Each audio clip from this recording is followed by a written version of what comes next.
The most important person you meet may arrive on the night you feel completely invisible. At 12:17 in the morning, Union Station felt like a world suspended between yesterday and tomorrow.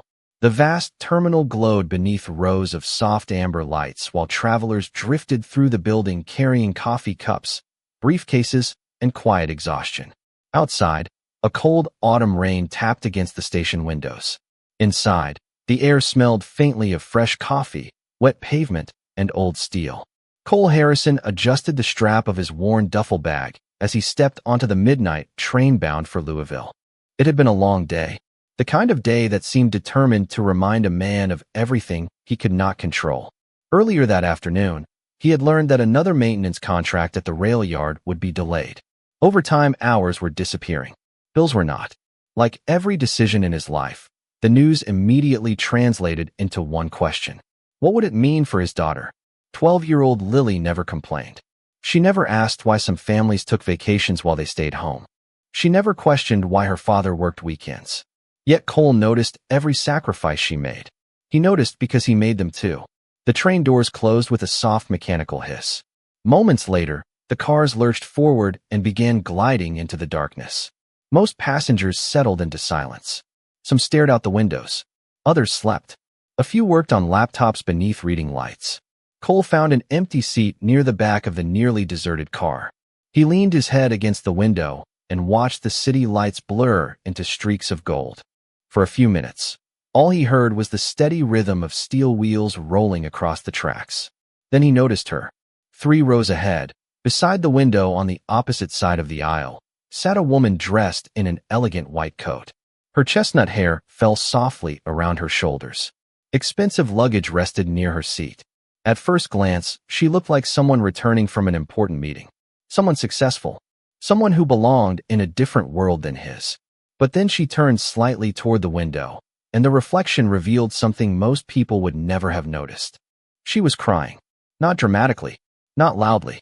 The kind of crying people do when they desperately hope nobody sees them. She kept her gaze fixed on the dark glass as tears slid silently down her face. Around her, passengers remained absorbed in their own lives. Nobody seemed to notice. Or perhaps they noticed and chose to look away.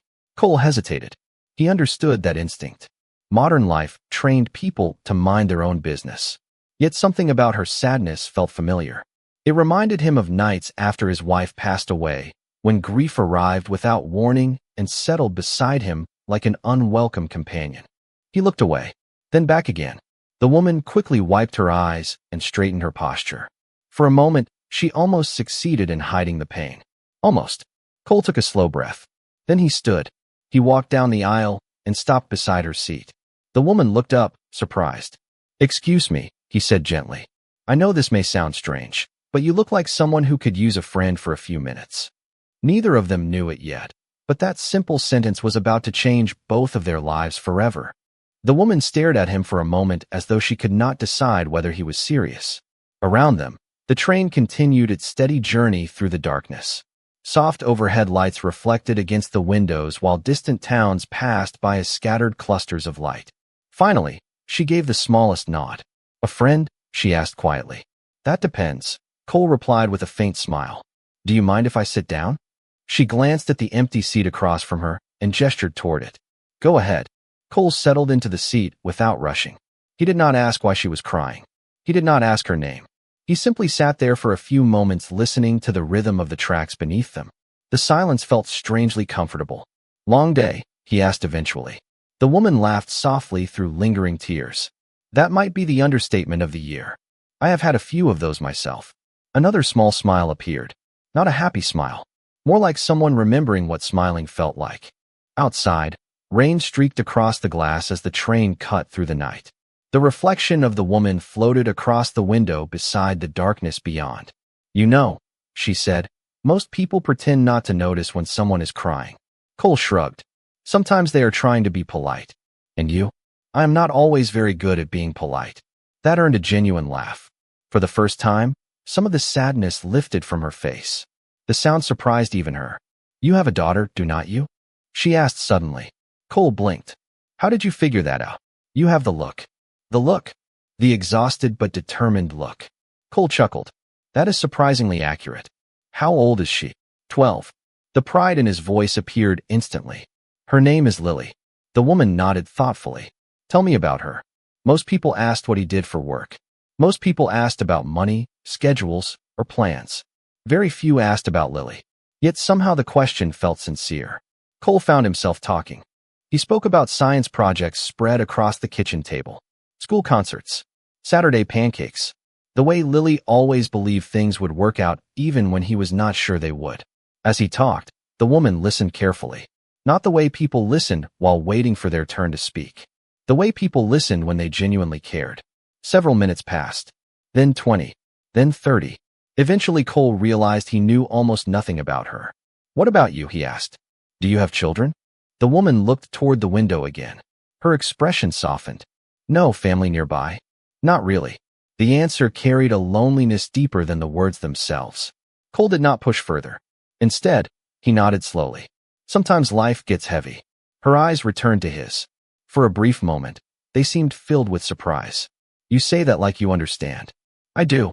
The train entered a long stretch of darkness between towns. The windows reflected only the inside of the car now. Two strangers. Two tired souls. Two people carrying burdens they rarely shared. The woman folded her hands in her lap. You know what is strange? She asked quietly. What? You have been sitting here almost an hour. Has it been that long? And you still have not asked me who I am. Cole smiled gently.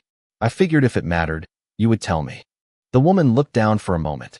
Then she whispered something almost too soft to hear. Thank you. Cole frowned slightly. For what? She met his eyes again. This time there was gratitude behind the sadness. For seeing me as a person before anything else. The woman remained quiet after saying those words. Outside, rain continued tracing silver lines across the glass, while distant crossings flashed by in brief bursts of red and white light. The train moved steadily through the darkness, carrying dozens of strangers toward destinations none of them could fully predict. For a while, neither spoke. The silence felt natural, comfortable. The kind of silence that appears when two people no longer feel pressured to impress one another. Finally, the woman looked toward the aisle and then back at Cole. Do you ever feel like your life became something completely different from what you imagined? She asked softly. Cole smiled without humor. Every Tuesday. That earned another laugh. This one lasted longer. I am serious. So am I. He leaned back in his seat. When I was younger, I had plans. Big plans. I thought life would follow a neat little schedule. And life laughed at my schedule. She nodded slowly. That sounds familiar. The overhead lights cast a warm glow across the nearly empty car. Somewhere farther down the train, a passenger quietly turned the page of a book. The steady rhythm of steel wheels echoed beneath the floor. It felt like the entire world had shrunk to a single conversation. My wife used to make lists, Cole said unexpectedly. The word surprised even him. He rarely spoke about her to strangers. Lists. Everything had a list. Groceries. Vacation ideas. Home projects. A small smile appeared. She once made a list of things we wanted to do after Lily graduated high school. The woman listened carefully. Did you keep it? I still have it. His eyes drifted toward the dark window. Some days I cannot look at it. Other days I cannot imagine throwing it away. The woman's expression softened. You loved her very much. I still do. The honesty hung quietly between them. There was no discomfort. No awkwardness. Just truth. The woman lowered her gaze. I think that is beautiful. Cole noticed something change in her expression. The sadness remained, but now it carried recognition. As if she understood the language of loss better than she wished she did. What about you? He asked gently. What happened tonight? She stared out at the darkness beyond the glass. For several seconds, she seemed unsure whether to answer. Have you ever spent years building something? She asked finally. Sure. And one day realized it cost more than you expected? Cole thought about the overtime shifts, the missed birthdays, the sacrifices. Yes. The woman folded her hands together. Sometimes people see success and assume it solves loneliness. Her voice grew quieter. Sometimes it only hides it better.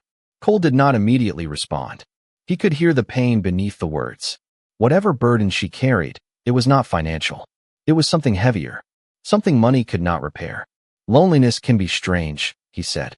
You can feel it in a crowded room. Her eyes widened slightly. Exactly. For the first time that night, she looked relieved. Not because her problems were solved, because someone understood them. Outside, a freight train passed in the opposite direction, its lights streaking across the windows like shooting stars. The moment lasted only seconds before darkness returned. The woman watched it disappear. Then she looked back at Cole. "You know something funny?" she asked. "What?" A faint smile touched her face. "I boarded this train wishing nobody would talk to me." Cole laughed softly. "And now?" She held his gaze for a moment. "Now I am very glad one person did." The hours slipped by almost unnoticed. What had begun as a brief conversation between strangers slowly became something neither of them expected. The train continued cutting through the night, while station lights appeared and disappeared beyond the windows. Most passengers had fallen asleep by now. The car felt quieter, smaller, almost private. The woman glanced at her watch and seemed surprised by the time. "I cannot believe it is almost 4 in the morning." Cole smiled. "Good conversations tend to do that." "I had forgotten." "Forgotten what?" "What it feels like to talk to someone without an agenda." The answer carried more weight than the words themselves. Cole noticed it immediately. "You meet a lot of people with agendas?" She laughed softly. "More than you would imagine." He considered that for a moment. "Must be exhausting." "It is." Her eyes drifted toward the dark reflection in the glass. "Sometimes you start wondering whether people see you or only what they think you can do for them." Cole nodded slowly. "I can understand that." "Can you?" "Different circumstances." "Same feeling." She turned toward him. "How?" Cole folded his hands together. "After my wife passed away, everyone wanted something from me." The woman looked surprised. "Something?" "Advice. Strength. Reassurance. Answers." He smiled faintly. "The problem was that I did not have any of those things." The train swayed gently as it rounded a curve. Outside, rain had finally stopped. The clouds were beginning to break apart, revealing occasional stars above the countryside. "But you figured it out," she said. "Not really." Cole chuckled. "I just kept showing up every day." The woman studied him carefully. "You make that sound simple." "Most worthwhile things are." For a few seconds, she simply stared at him. Then she shook her head with a smile. "You know, if I repeated that line at a leadership conference, people would probably applaud." "Leadership conference?" "Hypothetically." "Oh." Cole grinned. "A very specific hypothetical." The woman laughed again. This time there was almost no sadness left in it. The transformation was subtle but undeniable. The tears that had marked the beginning of the journey seemed far away now. In their place was something lighter, something closer to peace. Eventually the train speaker crackled to life with an announcement about the next stop. The woman's expression changed slightly. Not sadness, reluctance, as though she knew their conversation was approaching its end. She reached into her handbag and removed a ticket. Looking at it for a moment, she seemed lost in thought. Then she folded it carefully and placed it beside her on the seat. "Can I ask you something?" she said quietly. "Sure." "Why did you come over tonight?" Cole looked genuinely puzzled. "Because you looked like you needed someone." "That is all." "That is all." She lowered her eyes briefly. "Most people would not have bothered." "Maybe." "No," she smiled sadly. "Most people would have walked away." The train began slowing as distant station lights appeared ahead. Dawn was still an hour away, but the darkness no longer felt endless. The woman stood and picked up her luggage. "This is my stop." Cole rose as well. For a moment, they simply faced one another in the quiet aisle. Two strangers who somehow no longer felt like strangers. "Thank you," she said, "for listening." "Any time." She nodded once, then moved toward the exit door. But just before stepping away, she looked back at him one final time. "You may not realize it, Cole," she said softly, "but tonight you reminded me of something I thought I had lost." Before he could ask what she meant, the train doors opened, and she disappeared into the fading darkness, leaving one small folded ticket behind on the seat.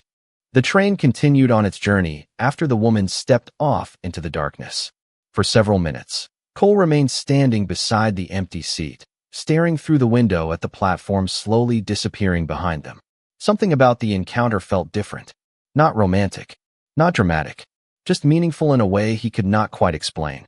Eventually he sat down again. That was when he noticed the folded ticket still resting on the seat cushion. At first he assumed she had forgotten it. Reaching over, he picked it up carefully. The paper was slightly worn from being folded several times. On the inside, written in neat handwriting, was a single sentence. Thank you for seeing me, not my title. Cole read the words twice. Then a third time. A faint smile appeared. Not my title, he murmured. The phrase was oddly specific. Yet after everything they had talked about, it somehow fit. He slipped the ticket into his wallet and leaned back against the seat. Outside, the first hints of dawn were beginning to color the horizon.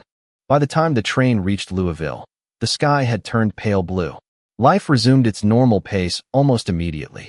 Over the following weeks, Cole returned to work at the Regional Rail Maintenance Division. He repaired equipment, inspected tracks, attended meetings, and helped keep operations running safely across several counties. At home, life revolved around Lily. School projects, homework, grocery shopping, Saturday morning pancakes. The familiar rhythm of ordinary life returned. Yet every so often, usually during quiet moments, he found himself thinking about the woman from the train. He never learned her name. He never expected to see her again. Still, he kept the folded ticket in his wallet. One rainy afternoon, nearly 6 weeks later, Cole attended a community celebration in downtown Louisville. The event marked the anniversary of a transportation improvement project that had transformed several struggling communities throughout the region. New jobs had been created. Local businesses had expanded. Infrastructure upgrades had prevented layoffs in multiple counties, including his own. In fact, the project had indirectly saved several positions at the rail division during a difficult financial period the previous year. Cole remembered how close things had come. Had the funding disappeared, many families would have suffered. As the ceremony began, speakers took turns thanking various organizations and donors. Cole listened politely while standing near the back of the crowd. Then a large video screen illuminated behind the stage. A woman appeared on the screen. The moment Cole saw her face, his heart nearly stopped. Chestnut hair, calm eyes, the same thoughtful expression, the same woman from the train. Around him, the crowd immediately recognized her. Applause erupted throughout the plaza. People smiled. Some even stood. Cole stared at the screen in disbelief. A caption appeared beneath her image. Natalie Prescott, Chief Executive Officer, Prescott National Logistics. For several seconds, he could not process what he was seeing. The woman who had spent hours talking with him in the middle of the night. The woman who had cried quietly beside a train window. The woman who thanked him for seeing her as a person. She was one of the most influential business leaders in the country. Then came the second surprise. The presenter began discussing the transportation initiative, the funding, the grants, the rescue package that had protected jobs across the region, including the very rail division where Cole worked. The announcer smiled toward the audience. None of this would have happened without the vision and generosity of Natalie Prescott. The crowd applauded again, but Cole barely heard it, because suddenly, a realization struck him with unexpected force. Long before she boarded that train, long before they shared a conversation, long before either of them knew the other's name, Natalie Prescott had already changed his life. Natalie Prescott. The name remained in Cole's mind long after the ceremony ended. For days afterward, he found himself replaying every moment from that night on the train. The quiet conversation, the tears she tried to hide, the way she listened when he spoke about Lily. None of it matched the public image now filling news articles and business magazines. Every headline described success, influence, leadership, yet the woman he remembered seemed far more human than the polished executive appearing on television screens. One evening after work, Cole sat at the kitchen table while Lily finished homework nearby. Rain tapped softly against the windows, reminding him of that long train ride through the darkness. "You look distracted," Lily said without looking up from her math assignment. Cole smiled. "Do I?" "Very." She finally glanced at him. "What are you thinking about?" Cole hesitated. Then he reached into his wallet and placed the folded ticket on the table. Lily unfolded it carefully and read the handwritten message. "Who wrote this?" she asked. "A woman I met on a train." Lily immediately grinned. "Oh, this sounds interesting. It is not what you think. That usually means it is exactly what I think." Cole laughed despite himself. She was having a rough night. Lily studied the note again. "She must have really appreciated you." Before Cole could answer, his phone buzzed on the table. An unfamiliar number appeared on the screen. He almost ignored it. Almost. Something made him answer. "Hello. Cole Harrison?" The voice was professional. "Speaking. Good evening. My name is Rebecca. I work with Prescott National Logistics. Ms. Prescott asked me to contact you." Cole sat upright immediately. Across the table, Lily's eyes widened. Natalie Prescott. Yes, sir. For a brief moment, he forgot how to respond. Is everything okay? Everything is perfectly fine. The woman laughed softly. Ms. Prescott recently attended a regional event and realized you might have discovered her identity. That is one way to put it. She was hoping you would be willing to join her for lunch next week. Cole blinked. Lunch. A private lunch. Across the table, Lily was now listening openly. She would like the opportunity to explain a few things in person. After ending the call, Cole sat quietly for several seconds. Lily leaned forward. Dad, yes. I think a billionaire just asked you to lunch. Technically, her assistant did. That still counts. A week later, Cole found himself entering a quiet restaurant overlooking the Ohio River. The setting was elegant but understated. Large windows reflected sunlight across the water. Fresh flowers decorated the tables. The atmosphere felt calm rather than extravagant. Natalie was already there. She stood when she saw him. For a moment, neither spoke. Then both smiled. The formality disappeared instantly. She looked different from the woman on television. More relaxed. More genuine. More like the person from the train. Thank you for coming, she said. Thank you for inviting me. Natalie glanced toward the empty chair across from her. Please sit down. As they settled into the conversation, Cole noticed something unusual. Despite leading one of the largest logistics companies in America, despite all the success surrounding her, Natalie seemed nervous. Not because of a business deal. Not because of a negotiation. Because for the first time since that night, she was about to tell him the truth. Natalie looked down at her coffee cup for several seconds before speaking. Sunlight shimmered across the river outside the restaurant windows, casting gentle reflections across the table between them. Around them, conversations drifted softly through the dining room, but neither seemed aware of anything beyond the moment they were sharing. I have given hundreds of interviews, Natalie said quietly. I have spoken in front of thousands of people. She smiled faintly. Strangely, this feels harder.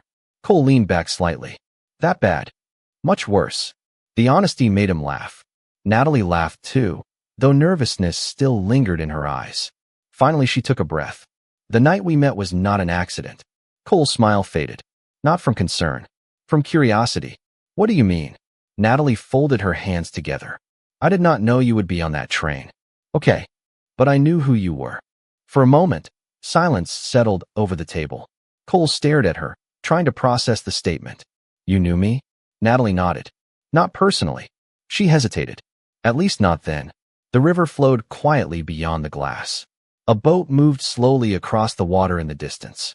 Everything outside seemed calm, while inside Cole felt his thoughts racing. I am going to need more than that, he said gently. Natalie smiled apologetically. You deserve more than that. She reached into her handbag and removed a thin folder. Sliding it across the table, she waited while Cole opened it. Inside were documents related to the transportation initiative that had saved jobs throughout the region. He recognized the project immediately. It had protected the rail division during a period of severe budget uncertainty. Without it, dozens of workers might have lost their positions, including him. I know this project, he said. I know. Natalie pointed towards several pages. 3 years ago, our foundation began reviewing communities that needed investment. We looked at employment reports, infrastructure needs, and local leadership. Cole frowned slightly. Leadership. Your name kept appearing. He looked up. Mine.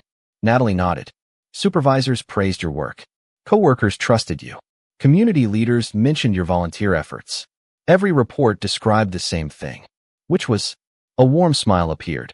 A man who quietly took care of people. Cole looked away, uncomfortable with compliments. Natalie continued. Most of the files focused on numbers.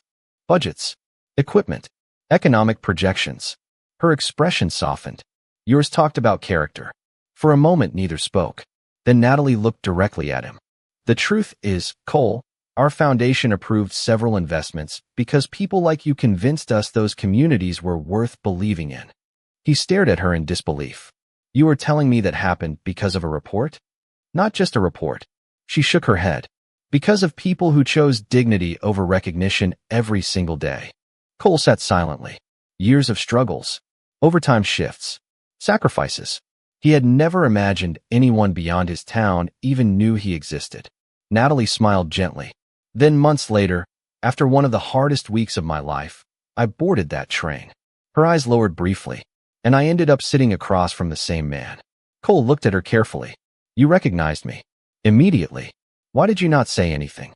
Natalie laughed softly. Because for the first time in years, I wanted someone to talk to me without knowing who I was. She paused before adding the words that mattered most. And because I wanted to know if the man described in those reports was real. Cole smiled. And Natalie met his eyes.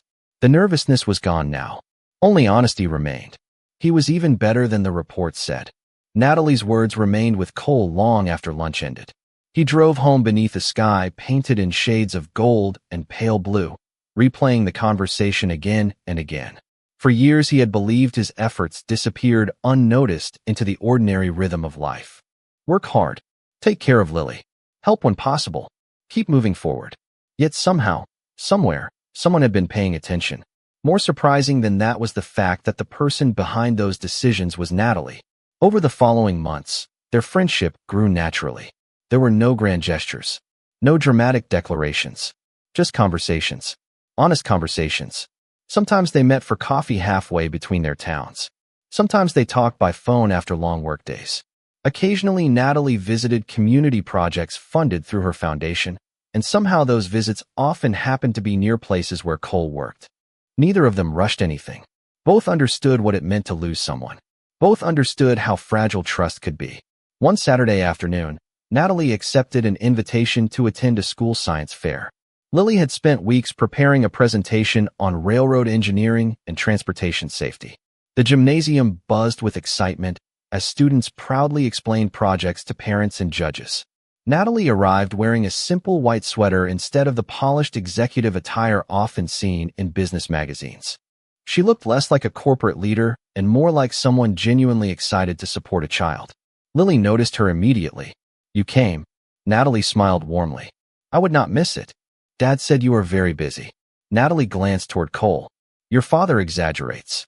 He does not. Lily grinned. He says that about himself too. By the end of the afternoon, Natalie and Lily were laughing together like old friends.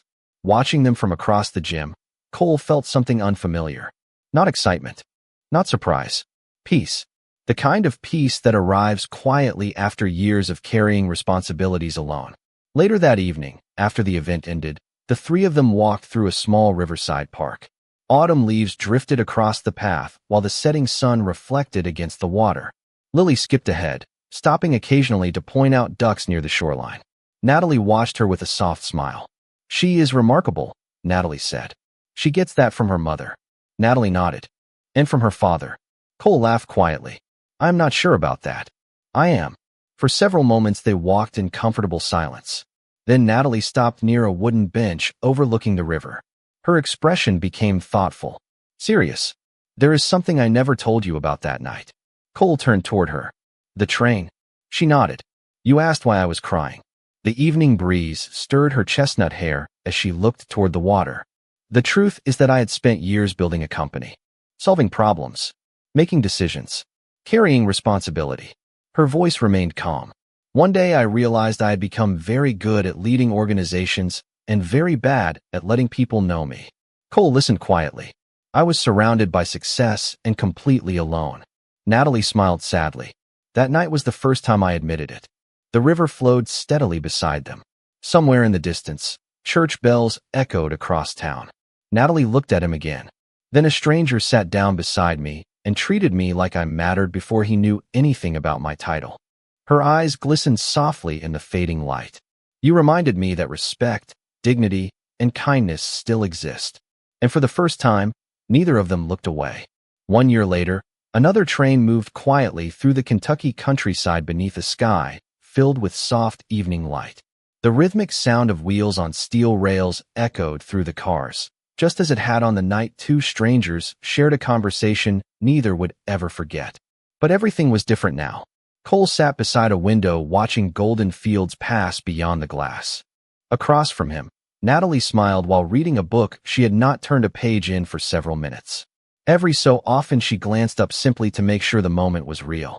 A few seats away, Lily sat with headphones around her neck, pretending to focus on a tablet while secretly observing both of them. Some habits never changed. The previous year had not been filled with dramatic miracles. It had been filled with something far more meaningful. Ordinary days shared together. School events. Community projects. Weekend dinners. Long conversations. Quiet support during difficult moments. Piece by piece, trust had grown into friendship.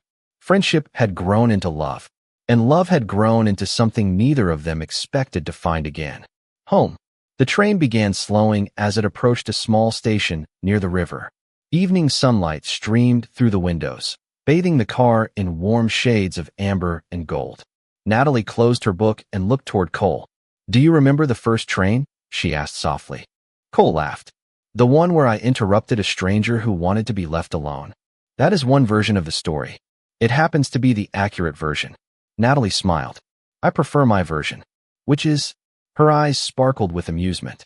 A stubborn man ignored every social rule and sat down anyway. Lily immediately looked up from her seat. "I like Mom's version better." The words seemed to hang gently in the air. Not because it was unusual anymore. Quite the opposite. It had become natural, effortless. Yet every time Lily said it, something warm settled inside both adults. Natalie reached over and squeezed Lily's hand. The teenager smiled back without hesitation. There had been no grand announcement. No carefully planned moment. Months earlier, during a family volunteer event, Lily had simply started using the word. No one corrected her. No one questioned it. Because everyone understood. The train rolled forward again. Outside, the sun continued sinking toward the horizon. Inside, peace settled over the small group. Cole glanced toward the window and caught their reflections in the glass. 3 people. Different paths. Different histories. One family. Natalie noticed him looking. "What is it?" she asked. Cole smiled quietly. "I was just thinking. About." He looked at her, then at Lily, then back toward the fading countryside beyond the tracks. "About how strange life can be." Natalie laughed softly. "That sounds serious." "Maybe." He shook his head. One conversation on a train changed everything. For a moment nobody spoke. The evening light softened. The wheels continued their steady rhythm. Somewhere beyond the glass, fields stretched toward the horizon beneath a sky painted with gold. Natalie rested her hand gently over Cole's. Lily leaned comfortably against her shoulder. And as the train carried them forward into the gathering twilight, a deep and beautiful silence settled around them. Not the silence of loneliness. Not the silence of loss. The silence that comes when hearts finally arrive exactly where they belong.